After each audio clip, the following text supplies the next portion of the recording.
how do we look? Let me see. Are we on there? Oh, we're in a bit of a delay. That's fine. How are you, mate?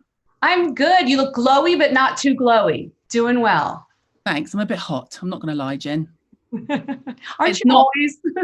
I am always hot. That is true. I'm always hot and I'm always a bit sweaty. And I'm just going to neck this tea. Have your tea. We're going to ask you about your tea, actually. I've been monitoring the questions you're getting.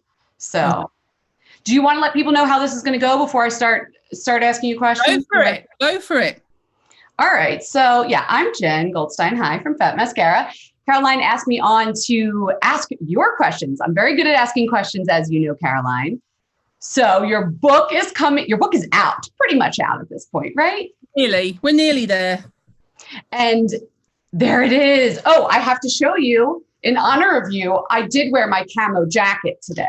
Nice work. I see what you did there. I'm here for it. Well done. I almost did a top knot, but I was like, let's not freak her out. Then she's going to think I'm like your #1 fan and it'd be really weird. So we could have done twinning. That would have been fun. Next time. So tell us, okay, the book is coming out. For those who haven't bought yet, they can go to live signing right now. The link's on your Facebook. Buy a book. It'll be signed. They'll be able to ask you a question, which we're going to do here. What is this book about? Tell us the gist. It's basically about skincare. It's not really difficult to grasp, if I'm honest. Yeah. The proof is on the cover. You know, when we were talking about a name, I'm like, can we just call it skincare? Like, why not? It's just what it is. It's not, you know, it's not like the gospel according to Hirons or anything. It's just skincare. Now, has your whole goal, your whole life been to write a book? No. So why did you do it? Why do it now? Because they made me, kind of. No. It was a long process. It was like, people say, how long did it take to write the book? And I'm like, about 35 years and 6 months. Right. Because, you know, everyone thinks it's like an overnight, oh, you're an author. I'm like, well, not really, because I've been doing this and talking about it and living it since I was like 15. So essentially, I had always said, no, because I was approached by publishers and people who wanted me to do a book. And I would always say, no, I've got a blog. You know, I've got a blog. It's democratic. It's open to everyone. It's free. But then my blog readers, when I would do events, my readers started to say, are you going to do a book? Because my mum's not online. My sister doesn't read blogs. I want to gift it to my girlfriends because their skin's bad and they need help and they don't know where to start. Or I print out your cheat sheets and I stick them up in my bathroom. So then it became, oh, okay, I can kind of see that there's a need, rather than, you know, it wasn't an ego thing. It wasn't like, oh, I really want to be an author. Like, I really want to be a bestseller. It's not me at all. It's just, and also because I write the blog, I knew that if I was writing the book, the blog would suffer, which it did. I mean, I disappeared from the blog for months because it takes all your words. Yeah. You know, when I finished it, I basically said to them, you guys have taken all my words. Like, I have no words left. And that's me we're talking about. We know I like to chat. Which is saying a lot. So when you started this book, did you have references that you loved for skincare advice in book form? Or did you try not to look at the competition or anyone else at all? No, I took the most popular articles from the blog. Mm-hmm. So cheat sheets, obviously, were always going to be in the book. The beauty myths. And then I downloaded them all to Word and then went through them with a fine tooth comb, because obviously you can't just download blog content and stick it in a book, because it says things like, oh, after yesterday's post and oh, Jim and I were out for dinner last night, and while we were out, I noticed. So you have to, like, it was like 40,000 words before I even, just to start. Then I whittled it down to like 25,000 words because I'm a harsh editor of myself. You know, I'm like, oh, you're rambling there, Hirons, just cut it, literally. Yeah. And so then I started from, okay, so where are the gaps? What do you need to do more information on? What haven't you covered before? And it kind of went from there, really. But it was, let's take the best bits of the blog, really tidy them up, and also update them, bearing in mind the blog's over 10 years old. Right. So there's some stuff that needed updating anyway. So update it, the flies, and then think, okay, so what's missing? Where are the gaps?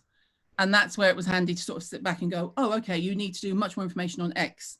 And you've written about this 4 times. Maybe we can just condense them into 1 page. And did you censor yourself at all? Mm-hmm. Well, I didn't. The publishers did. They made you take certain stuff out?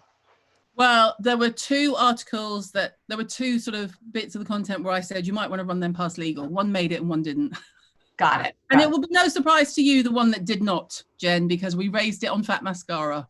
Yeah. What about curses? How about that? Did you censor yourself as far as that goes? No, well, I don't really do a lot of swearing on the blog anyway. Yeah. It's more when I'm talking. Yeah. But there are no F-bombs. So this is a nice PG guide for everyone in the family. I believe there are 2 bollocks in it. We had bollock at one point. They were like, okay, you say bollock like 4 or 5 times. And I'm like, so that's me. That's mild. That's my way of saying something else. And then we had bollock gate, as we call it. And we had to cut them down. So I think there's only 2 now in the book. There's 2 left in the book. Okay, so we'll go through with a highlighter. And then I'm sure you're going to get comments if you're wrong about that. But it is it's very friendly for young teenagers. You don't need to worry. It's not my usual ad-libbing on Instagram Live and swearing at people style. No, this is it's a great reference, actually. So you're actually signing books right now while I ask you these questions. Well, right? You can't really see. We've stuck a few up there, but then we turned the lights out because it was getting dark. But we have a pile behind me. Nice. And a pile here. And then I've already signed I want to say 5,000, something like that. Okay, good. So it's, but they are ones that are obviously going to dedicated retailers and things like that. So after the first round of signings, I was like, I don't use black. I want to write in navy or shocking pink. And they're the ones I brought with me. Okay, so everybody watching who bought and asked a question, let's see what color your signature is when you get it. So blue. Nicely done. All right, so. Yeah, and then also, I think a few of them, there's a mixture. There are ones where I'm having to sign on the inside, and there are ones like my one. Yeah. There's a space for the signature inside. So you could get one or the other. I'm not too sure what you're going to get. Okay, good. When we first started doing this, I was like, do I have to match up the question with the person? So as you're signing to Ashley, do I need to find Ashley's question? And there is an Ashley out there, but I don't think that's possible. So get signing, get your arm moving. I am. And actually, one of the first questions I did want to ask you is from Ashley in New York, who bought a copy. She said, have you discovered anything new about yourself during this book writing journey? Yes, I'm not very good at being edited. Okay. You like to have your own platform and say what you think. Well, I had my own platform for 10 years. No, 9.5 when the book started. So to have someone say, do you think we could rephrase this? I immediately was like, well, first of all, you don't mean we, you mean me. Like, that's a polite way of saying you. Totally taking it defensively and being like, yeah, no, it's fine. I'll just change it. No, it's fine. I'll change it. Don't worry. Yeah, I'm not very good at being edited.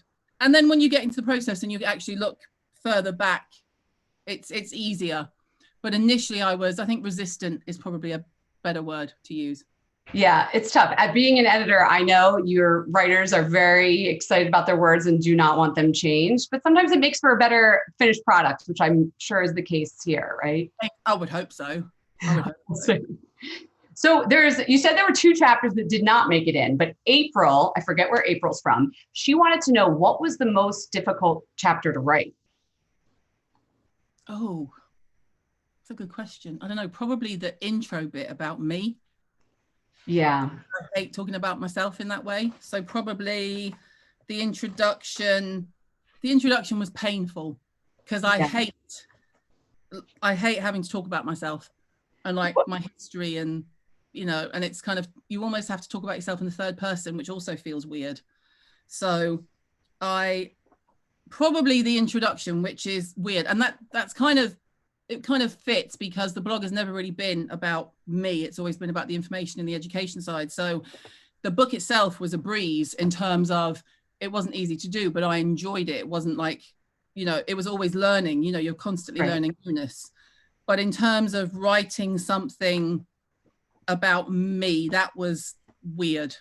That was like I can write about skin, I can write about epidermis and dermis and retinoids and niacinamides and vitamin C. But when it's like, so how did you get the start in your career? I'm like, who am I? What's my name? No. Did anybody push you to put your own photo on the book? I was wondering about this myself. Oh, yeah. Yes. And how'd that conversation go? No. And they wanted me on the back. I said, I can go on the back, but not like. Well, what's the back cover? I have like non-finished copy. Like a part of the routine. Love it. So, And it wasn't planned or anything. It was literally, let me just shut down WhatsApp because mates are messaging me going, oh, you're on Facebook Live. I'm like, yes, I am. And you're interrupting me. Tell them to go buy a book and ask a question. Things like that is Clinique's take the day off. Yes. But we just sent the pictures in. We didn't have any say on kind of I was able to sort of edit and go, oh, I don't like that one. Don't use this one. So it's interesting. I would ask people to be kind because there's no filter in the book. It's just me. There's no Photoshop. If I was having a fat day, I was having a fat day. You know, if my skin was looking puffy because I was inhaling carbs the night before, then that's what you get in the book. Was there a lot of carb inhaling while writing this book? There's a lot of language while writing the book. A lot of bad language.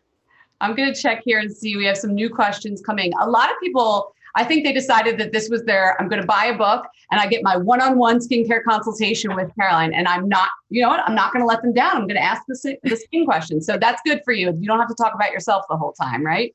Excellent. Okay. So Judy from North Carolina. Hi, Judy, if you're watching. She wants to talk about sensitivity, which is such a tough topic for people. If you develop a sensitivity to a product, or I think she might mean an ingredient, are you forever struck off from using it? In her case, she's sensitive to vitamin C and glycolic. So like, does that mean no vitamin C and glycolic for Judy for the rest of her life? How's that work? There's two camps. There are different trains of thought. There is one train of thought that it's similar to food. I'm trying to get up my sensitive skin section. Sensitivity, there we go. There we are. There is one train of thought that says it's like food and it can take around 7 years for your body to forget an allergy. So I always wondered if that was going to be like, wow, does that mean I can eat shellfish now? And then I accidentally was served it and the answer is no. Okay, good to know.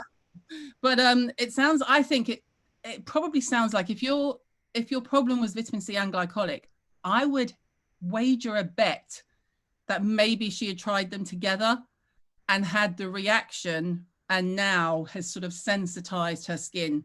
So if she wanted to get back into, like, vitamin C is kind of crucial, but it depends on your age, but you know, you can live without glycolic. There are plenty of other acids, but vitamin C is a good ingredient if you can get yourself to use it. Try it in an oil formulation because it's much milder. Okay. So Judy might be able to like tiptoe back into the vitamin C waters, not at the same time. And you can always patch test. You can always do it here. You can always do it on your neck. You can always do it on the side of the jaw. Exactly. Good to know. Okay, there you go. So Patricia, speaking of depending on your age, Patricia luckily told us exactly how old she is. She's 60. She says, thanks to you, Caroline, I look pretty damn good. She didn't say damn. She said pretty good. Sorry. So we'll have to damn. Well done, Patricia. I'm very happy for you. She wants to know, are there any benefits at my age to any of the technology devices out there, like the Spectralite mask or gadgets or things like that? There is, but you would be better off. You'd be better off making sure your skincare is up to scratch. So, for example, make sure you're using a vitamin A or vitamin A. I should know my audience. Make sure that you have been to see an esthetician and sort of got good advice on what product to use, and go for a couple of professional treatments before you go down the at-home road. So if your skin is already good, you know, depending on where does she live? Did it say? She didn't. Doesn't say. Yeah, it depends on where you live, but you know, in the States, there are plenty of brilliant estheticians who can do laser, they can do radio frequency. There's lots that you can do when you are older without having to be invasive, as they say. Right. Okay. Speaking of age-wise, I love that people are giving you all of the information here. We have a younger woman. I don't know if she wants skincare advice or not, so I'm just going to do this generally. Mini is her name. She's from Minnesota. She says, what's your top advice you would give to a younger woman? In general or in skincare? See, I'm like, you're asking Caroline Hirons, so you better get ready because there's a lot of advice, right? There is a lot of advice. I would say if it's don't be a dick, or what is it that you always say? Don't be a dick. Stay away from the peen. Don't be a dick. Stay away. If it's skincare related, I would say use SPF. If you use SPF from the time where you don't know why you need it, then when you're older, you won't have to try and fix all the problems that come with not using SPF. So use SPF if you are younger. Don't smoke. Don't drink too much of the sugary nonsense, i.e. whether that's fizzy drinks or, you know, if it's soda pop or if it's alcohol. Yeah. Don't get too much sunshine. It's all the S's. Sugar, sunshine, salt isn't great for your skin. Right. Smoking Very, is the worst. yeah. So if you're young and you're starting, use SPF and ditch everything else. Do you think that message is finally getting across? Like, I feel like you and I have been preaching this for decades, the sunscreen thing, and you still see young people getting a tan or, depending on their skin tone, not even using sunscreen. Is it getting through to anyone? I don't know. I mean, I hope so. I think sales of SPF are up. It's always encouraging when younger brands like Glossary make an SPF and it sells out. So that's a good sign. Yeah. I think the problem with SPF was a lot of people knew they had to wear it, but they just weren't great formulations. And they're not. SPF is annoying to wear. You know, it's very rare to find one that sort of goes on like a serum that doesn't make you look white or ashy or have a gray tint on the skin. So there's a lot playing on the formula. You know, I just think if you find an SPF and you like the formula, just wear it. Doesn't matter if it's not a 50. If it's a 30, that's fine. If it's a 5, don't even bother. Why would you buy an SPF 5? You know? I mean, does that even still exist? I hope not.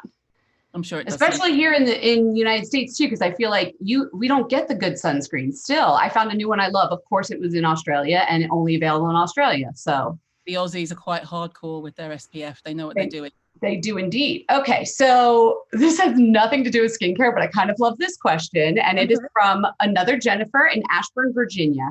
She wants to know, if you could form a band out of your favorites, who would you choose as the lead guitarist, bass, drummer, and lead singer? So I guess you get 4 band members. Question ever for my family. Okay. Oh God, it's too hard. Okay. Oh God, you're gonna have to help me, Ben. My son is sitting next to me. I think drums would have to be Chad Smith from the Chili Peppers. I mean, no disrespect to John Bonham, but Chad Smith's alive. That helps. Okay, yeah, that's good. Guitar, probably all lifetime Eddie Van Halen. Okay.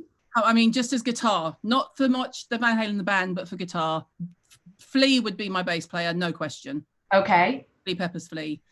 Singer, I mean, Don't you want to front this band? Let's put you in the lead singer. Can you imagine? All I'm doing is playing like a nice air synth. Singers too hard. There's too many good singers, because then it depends on what style. It depends on whether it's rock or country. Well, look who you just picked, your 3 people. I feel like you're heading a little rock there. For vocal power, probably Natalie Maines from the Dixie Chicks. Okay, amazing band. Thanks. I think Jennifer from Virginia will be pleased with that answer if she's watching. I hope so. Yeah. Okay, another non-skincare question. What's your favorite brand of tea? That's from Derek in Claremont, Florida. What's in the cup right now? Well, it's empty now. Hint, upstairs. It used to be, for years, it was Twining's English Breakfast, and then I went decaf, and now I prefer the Clipper decaf tea. And what was the reasoning for decaf? Is that a skincare thing we need to know about, or? No, it's a menopause thing you need to know about. Like the caffeine is just too much. Even in the morning? No. I mean, I'll have, like, if I'm having a sort of hormonal day, you'll frequently see me on Instagram Live necking a fat Coke. You know, like I'll frequently have a fat Coke, but that's the caffeine I get. I don't drink coffee anyway. And then I moved myself and my husband to decaf tea, and I got my mum and my stepdad onto decaf tea because it's just better for you. Caffeine's not great to be cursing around your veins, and it messes with you when you're menopausal. Okay, good to know. There you go, Derek. Can't tell Derek is the answer. Yeah, and I'm not sure if Derek's going to go through menopause, but now he knows that as well. Poor Derek.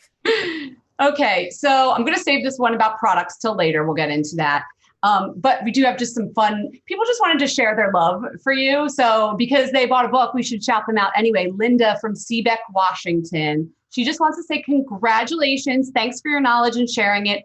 Being an ally to women of color and Black Lives Matter. Giving no, are we allowed to curse on this? Oh yeah, it's my page. She said, giving no fucks, blazing your own trail. Blessings from Linda in Seabeck, Washington. Oh, hi, Linda. Thank you. Thank you for writing the book. Buying a book? I want to write a book. Thank you for buying the book. And I just think it's like, you know, in this day and age, you're either on the right side of history or you're not. Linda sounds like our kind of people, though. She gets it. Yeah, we are very kind of. I know. I mean, what a time also to be launching a book. I was thinking about that for you. Like, I saw you in New York right before the pandemic. Pandemic social unrest, murders in the United States, protests. Buy a book. Well, when I last saw you, we were due to come back. I was like, I'll see you in May. Maybe we'll do part 2, because we were going to come back and do the book tour. And I was going to come back with my son, Daniel, and we were going to go and see the 1975 at Madison Square Garden. Alas. Sorry, Daniel. Sorry. That's why we're doing the virtual thing. So it's almost as good. Okay. So Mercedes is in Bradford, Ontario. And she wants to know if you could treat yourself to any esthetician treatment, what would it be? And I know you have lots of esthetician friends. So now I'm going to add on to that. Yeah. Who do you want to treat you? Oh, that's too hard. I could lose friends that way. All right, fine. Then just what would the treatment be? Oh, probably a bit of everything, actually, because they all really specialize in different things. So like Teresa Tami for a bit of laser in London. She wields a laser like Natalie Maines with a microphone. And then Joanna Vargas in NYC for some nice radio frequency. Okay. I do like a bit of radio frequency. And then maybe Kate, as in Somerville in LA, for kind of the general clinic experience. Okay. They all bring something to the table. That's why they've been in the game as long as they have. Okay. You're treating yourself to... How can I leave off Nerida? Nerida Joy in California is like a must. She's been doing this for over 40 years and her hands are like Jesus just dropped down to say hi. I was going to say, if you're bringing her in, I want the massage from her. Yes, 100%. Nerida's massage. They're legendary. So you just did a global tour. So there's your answer to Mercedes. There we go. She's going around the world, one treatment in each city. I think that's an excellent answer. Okay, so Rose is I feel like we have callers, like we're on QVC. Rose calling in from Chagrin Falls, Ohio. She said, when I apply, this is actually a really good question. I think a lot of people have. When I apply makeup, it always gets patchy between my eyebrows, nose, and chin. She said, does this mean I'm dehydrated? I need to exfoliate? What's going on? Probably a bit of both. I would make sure that because when we tend to cleanse, we do this. You don't really see people doing this. So we tend to kind of do eyes. Yeah. Stop here. And then you kind of do a bit on the forehead and then you do cheeks. You have to kind of watch someone and you really have to like. Oh my gosh, I never cleanse my T-zone. It just feels weird in there. And if you're using a face cloth, this is like a computer cleaning screen cloth. But if you're using a face cloth and it's important to literally wipe and go all the way down. That's number one. And then I would also make sure you apply the product in that area. Most people, if you watch them applying serums, they go like this, or my worst nightmare, they do this of the pipette. And I'm like, oh my God, kill me. But you do it here, take a little bit, and they tend to, again, it's like cheek, a little bit on the forehead and chin, and you're good to go. No one really pays that much attention to their nose. So I would make sure you're putting the hydrating products down the middle T-zone. Otherwise, and a lot of people avoid it because they think it's going to make them greasy, and actually probably has the opposite effect. So I would make sure you apply your products down the T-zone. And then when you're doing your foundation, if you've used a primer, again, don't avoid, everyone does like primer here and primer on that. Make sure you take your primer down your nose. Okay. And then you'll get rid of the patchiness. I think it's also, I'm always like, I don't want to waste the good, active, anti-aging stuff or whatever on my nose, like get it in the eyes, get it here. Start where you really need it. So when I'm putting on a Tret, I kind of put it where I've got pigmentation, where I really need it. Then I go around and I kind of avoid, obviously, the eye and the nose. But when you're doing a serum, you can put it around and you can basically smear it all over. There you go. And then maybe you won't have patchy makeup. I just realized I'm so busy talking to you, I'll have to just be signing books all night. But that's fine. Like we can just chat and I'll just make sure that. Look down sign. I'll look for some more questions here. We have Tara from Brooklyn, New York. So she's a neighbor of mine here. She wants to know, can you layer niacinamide and vitamin C? Yes. And is there any rules set? So niacinamide is what? B something, B3. So it depends on what the product is and what the formula is. But there's a lot of, I would say old wives' tales, but we kind of need, it's more like the, modern myths. It depends on what the formula is, what the time of day is. Do you need both at the same time? Can you not use one in the evening? They don't necessarily fight against each other. And I think it was, I want to say on Insta, it was a kind of Stephen, the cosmetic scientist. He did a long debunking of how you are absolutely fine using them both together and how based on the one, it's always one study, isn't it, that was done, you would have to use like this kind of size bottle of each for them to have that kind of annoying behavior towards each other, and that it was basically essentially cool. You know, you can get a bit of a heat flush with niacinamide, and like sometimes with the vitamin C, you can get a bit of a sting if the vitamin C, especially if it's like a powder. So that might be where it stems from. Some people might think they're sensitized, but actually if you just separate them out a little bit, then you're fine. Right. And as far as order goes, should she worry about the vehicle that they're in rather than like, oh, the vitamin C comes before the niacinamide, or is it more about like what product she's using? Yeah, it depends. I mean, if you think of something like Alpha H do a vitamin B serum, and it's like water, and it's like a nice blue copper peptide. It's similar to the Deciem one. I would put that one first because it's so light. Yeah. You know it will go in. And then I'd put a vitamin C on top, but like 5 or 10 minutes later, just give your skin a few minutes to adjust, you know? Yeah. But again, I would sort of say, don't go crazy. You don't have to use everything at once. Right. Got it. Okay. There you go, Tara. Hope that answers your question. Oh, Meryl from Dallas, Texas. She said, this is my birthday present to me. What a great gift. Happy birthday, Meryl. She bought your book. Happy birthday, Meryl. I hope she's watching. I hope you joined us in this. Okay. Someone else. Oh, no, that's April again, asking about the most difficult chapter, which, as we found out, in case you just joined in, Caroline does not like to talk about herself or write about herself. So the intro was very hard. Okay, here we go. The glossary was fun. What, did you write the glossary or just somebody? No, I'm thinking of the index. No, I didn't do the index. Praise the Lord. No, the index was done by some poor person at HarperCollins who had to put my ADHD brain onto paper and put it in order. They were like, bollocks. See page 27 and 72. Literally, but the glossary is like, there's two kinds. There's the glossary of terms you use in skincare, and then there's a separate glossary after that for the brands. And that is, it's not every brand in the industry, because let's face it, some of them I don't want to give oxygen to. Yeah. But it's kind of all the brands you probably would be asked about. And that was fun to write because, you know, they didn't sort of stop me writing my opinion, which is nice. That is good. I hope that stays up to date. I feel like brands are dropping left and right and launching left and right. You're just going to have to. One of the things I said was, you know, I don't need to write another book ever, but what I do need to do is hopefully if we get to the reprint stage, I can just keep it updated. So because there's product recommendations in here, if some of the products either.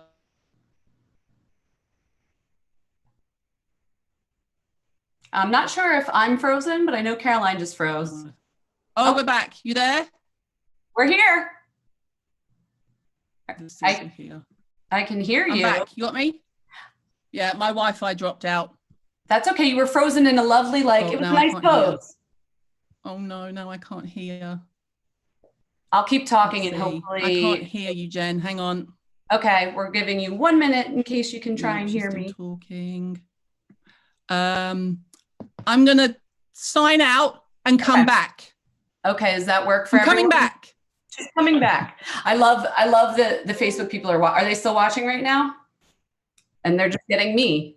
Oh, I like this. I'm getting a background noise of people telling me, yeah, keep talking. So if you're just joining us, Caroline's here. Her Wi-Fi just went out. You know how it is with her.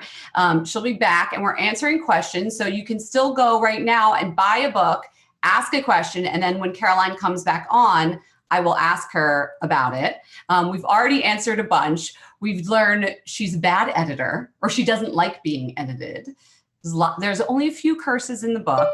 And her favorite chapter to write was the glossary, which as a beauty editor here in the States, can I tell you, I wish everybody had a glossary of skincare. I'm here. There she is. My Wi-Fi dropped out. And then when I came back, I had no voice. And you can hear me and you can hear yourself? Oh, I couldn't hear you.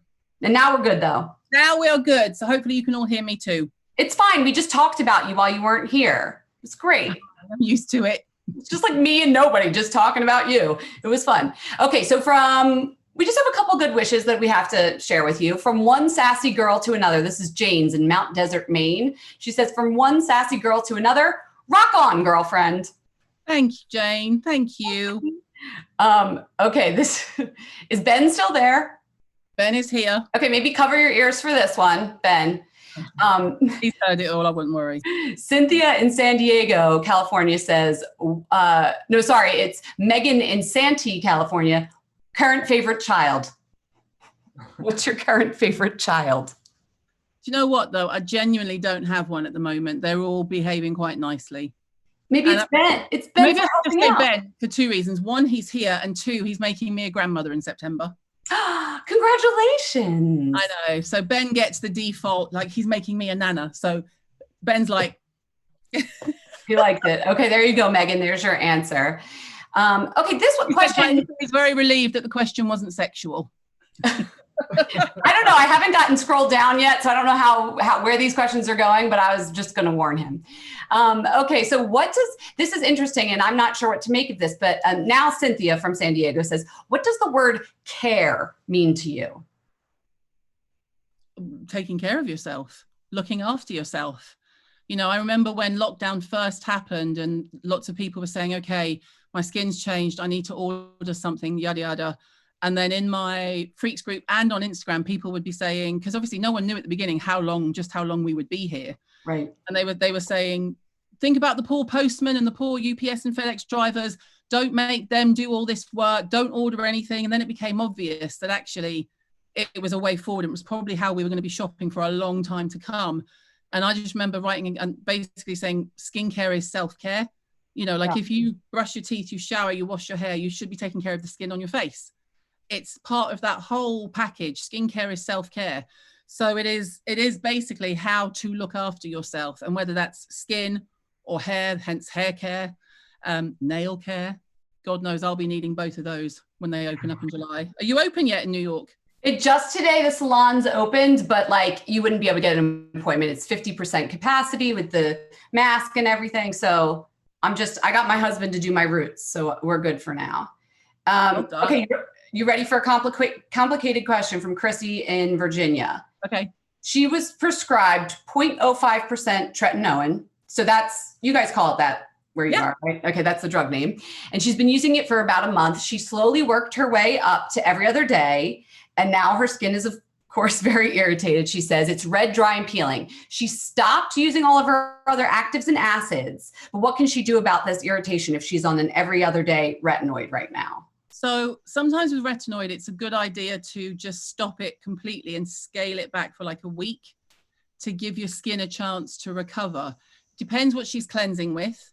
If she's one of my typical American friends, she'll be using something foaming, which is just like, don't do it to a retinoid face. Let's pretend Chrissy knows you well, loves your balm. Maybe she uses your Pixie, you know. So I would stick to like a really nice plain oil balm cleanser, if you can get fragrance free, because the one time fragrance can be agitating is when you have a disrupted skin barrier. So definitely look into not cleansing too roughly. Go easy on your makeup. If you can not wear makeup, that's also good, because what happens is your makeup goes so patchy, it tends to look awful anyway. And then you end up putting more and more on, and then your skin gets agitated. Forget about using any acids, forget vitamin C, forget all of the big actives, and then just get a really nice buffering moisturizer or oil and put it on before you put your tret on in the evening. So wash your face, use your buffering moisturizing and SPF in the morning, and then in the evening, wash your face, put a buffer on, whether that's like a plain squalane oil, like a Biossance oil, for example, or Kate Somerville's Delicate range is made for a sensitized skin. So she has the serum, the cleanser, and the moisturizer. Okay. They are all really good as just acting, again, fragrance free, really good as acting like a buffer, which is almost like just a kind of protective layer. So you can still get the benefit, but it's not quite so intense. And then Dermalogica do great products like barrier repair. Dermalogica barrier repair is probably the first port of call for, oh my God, my face is on fire, do something. Yeah. Not great for under makeup because it's quite silicone heavy. So just, you have to play with it, but it's an amazing product for my skin barrier is disrupted. What do I do to take down this redness? Zellen's vitamin D treatment drop oils is expensive, but amazing for taking down redness and heat immediately. In fact, I had one here because I've been retinoling. Got it. She should try that. The vitamin D. I always have that to hand. Right. And that's a good tip too, to put the product on before you put the retinoid. I feel like people are like, well, then it's not going to work. No, it'll get through and work, right? It'll get through. It just means your face won't fall off. There you go. So that's helpful for her. Okay. speaking of face falling off, we've got Christine from Massachusetts. She wants tips on stopping her skincare from sliding down her face in the 90-degree weather. It just got hot here and humid. Yeah, you get that slip and slide face with some of the products. Yeah, less is more. So make sure when you're applying your skincare at the very beginning, just think of grip, not slip. So less is more. You need less moisturizer. Maybe just get it on the edge of your fingers, get it to sort of, I would avoid areas where you're going to sweat. When I'm in LA, for example, or in New York in the summer, I literally will do my skincare routine. And then I'm already hot in the hotel room. Like, you know me, I'm always sweating. But then I'll go into the bathroom. And if I've got a line of sort of like you can see the beads of sweat coming, put a tissue or just an open tissue on your face, see where you are sweating and avoid that area with makeup. So I never apply makeup pretty much above here in the summer. Is it always the same spot on you? Like most people will get sweaty. I'm always hot here, and then you kind of drip. Everyone gets drippy sort of around the nose, like, oh, I'm hot, and then here. Just avoid those areas with makeup, and maybe just keep a really light bit of concealer left on your concealer brush where you can just dab a little bit if you need to. Right. But doing too much, trying to do the same skincare and makeup routine for summer as you do for winter is the mistake. There you go. That's a good answer. You change your coat. If you have to change your coat, change your skincare and makeup. As in, when you think, oh, it's getting chilly, I need to get out my winter clothes, look at your skincare and makeup. Good tip. Okay. Viviana from North Hills, California is 30 years old. She has dry, dull skin, and she's looking for a facial oil to give her that glow. You got any recommendations for Viviana?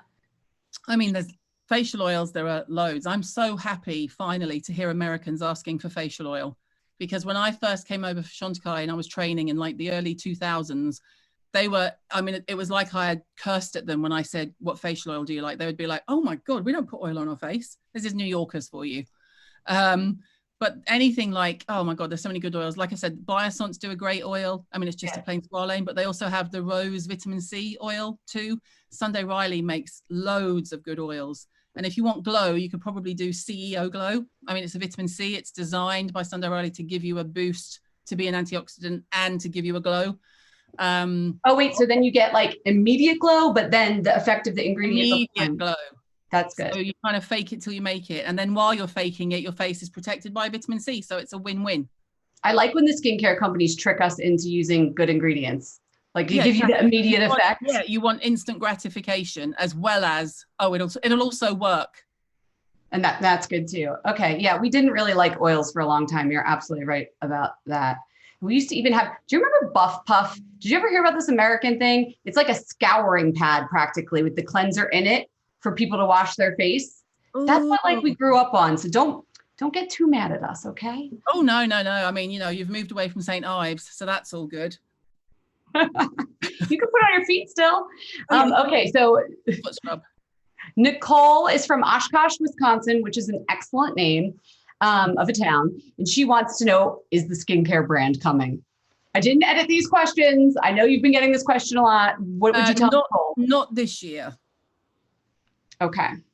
Nicole, buy the book. Get the book first. I was going to get the book first, Nicole. It's been a labor of love, So not this year, but, at some point there will be something down the line.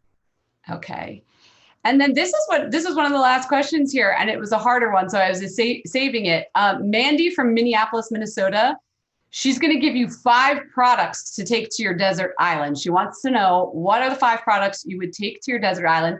I'm going to add in here, what island would you like to go to with these products? And who with? There you go.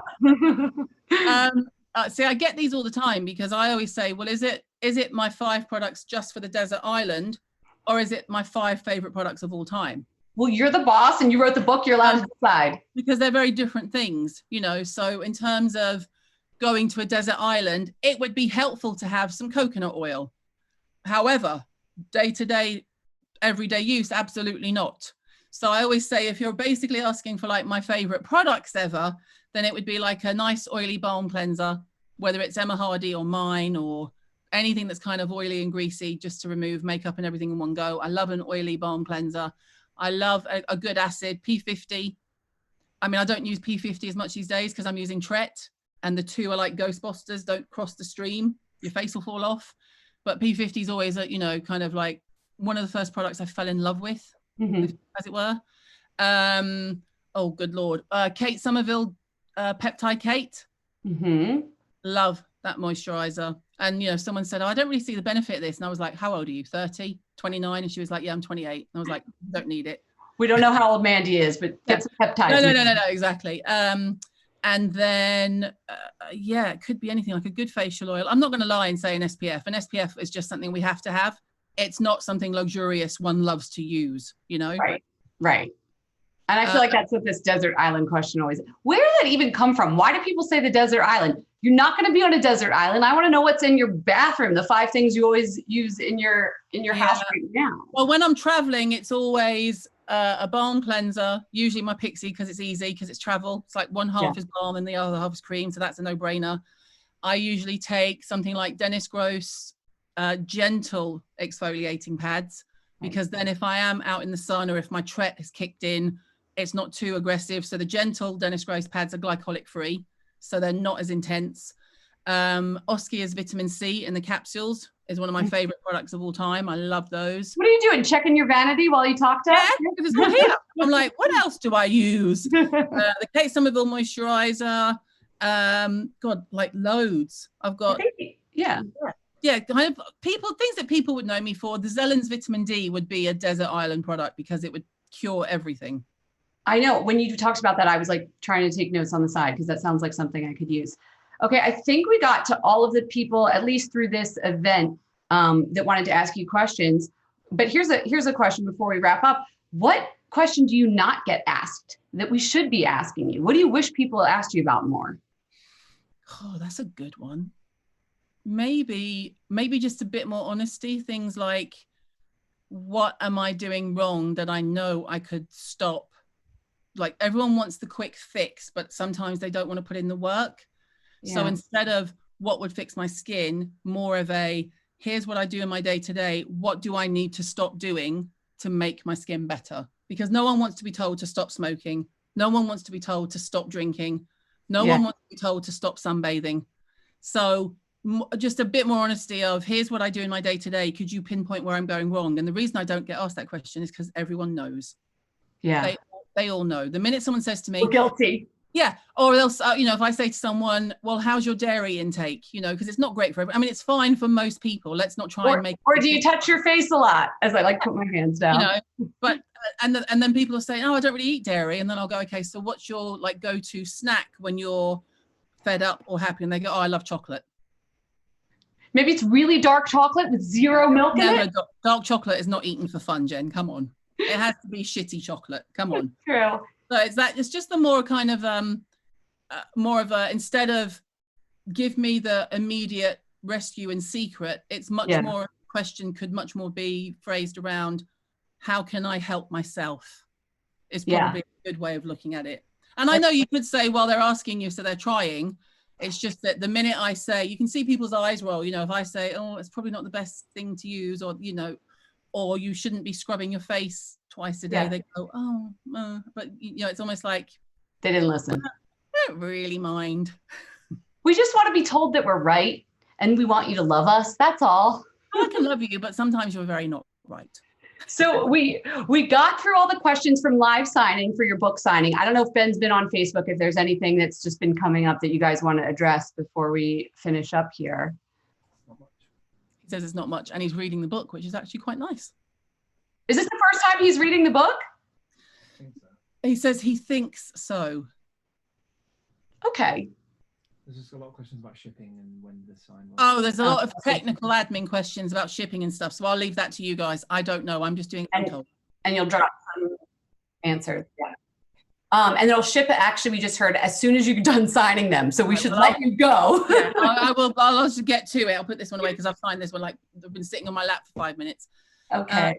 Well, thank you for doing this. I know it was last minute and they were like, do you know anyone else? I was like, yes, I do.